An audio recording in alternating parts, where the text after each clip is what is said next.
Belakangan beredar isu listrik bakal padam sampai 7 hari. Pernyataan ini bikin ramai dan memicu perdebatan di media sosial. Mantan Wakil Kepala BSSN, Komjen Pol Purnawirawan Dharma Pongrekun, menyebut ada kemungkinan listrik mati total hingga 7 hari. Ia bahkan mengimbau masyarakat untuk menyiapkan panic kit sebagai antisipasi kondisi darurat. Pernyataan ini langsung menuai reaksi, karena listrik adalah kebutuhan vital bagi hampir semua aktivitas kita. Tapi muncul pertanyaan penting, kenapa harus 7 hari? Kenapa bukan 3 hari? Atau bahkan 1 bulan? Apakah ini berdasarkan kajian teknis?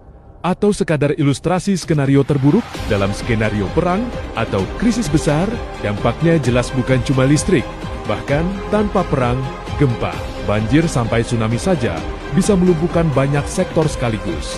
Dan di negara seperti Jepang, kesiapsiagaan bencana sudah diajarkan sejak anak-anak. Di Indonesia, isu bombastis seringkali memicu kepanikan.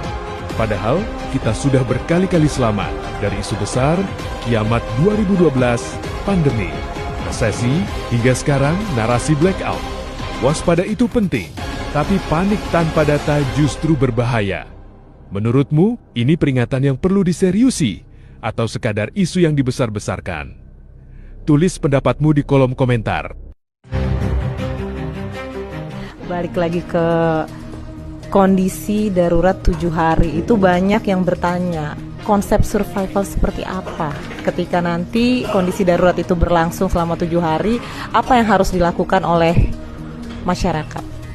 Hari pertama sampai dengan kedua listrik padam luas, ya. Internet dan seluler tentunya tidak berfungsi, ya.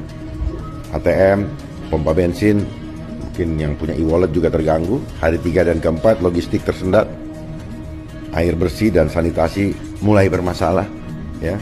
Kemudian rumah sakit masuk kepada mode darurat, ya, karena memang terus hari ke-5 sampai ke-7 tekanan sosial meningkat. Distribusi bantuan jadi krusial, keamanan komunikasi jadi prioritas utama. Waspadalah, ya. Supaya jangan peristiwa seperti terjadi di mana Sumatera, semua dadakan, nggak siap, listrik nggak ada dan sebagainya. Ya, instansi yang harusnya mempersiapkan kewaspadaan, ya, entah lupa, entah tidak tahu, atau entah yang lain. Karena kalau tidak, siap-siap menyingkir dulu dari tempat itu, ya. Ini namanya meminimal efek daripada resiko, betul. Terus kemudian saya mengajak kita untuk berpikir kembali, apakah sistem yang kita ikuti selama ini sudah baik untuk kita? Mulailah berpikir untuk kembali mampu hidup mandiri, agar supaya kehidupan kita tidak digantung oleh mereka yang memegang kendali otoritas. Ini adalah proses perbudakan by sistem. Paham ya? Jangan oke-oke aja. Saya kira apakah pemerintah perlu bersikap, ini harus dijawab. Narasinya sudah berkembang kemana-mana, kayak gitu.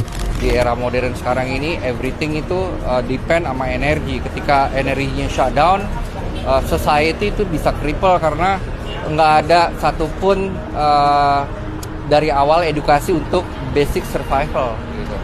Jadi yang dilakukan oleh Belanda itu sebenarnya bisa jadi cermin bagaimana Indonesia itu bisa handle that.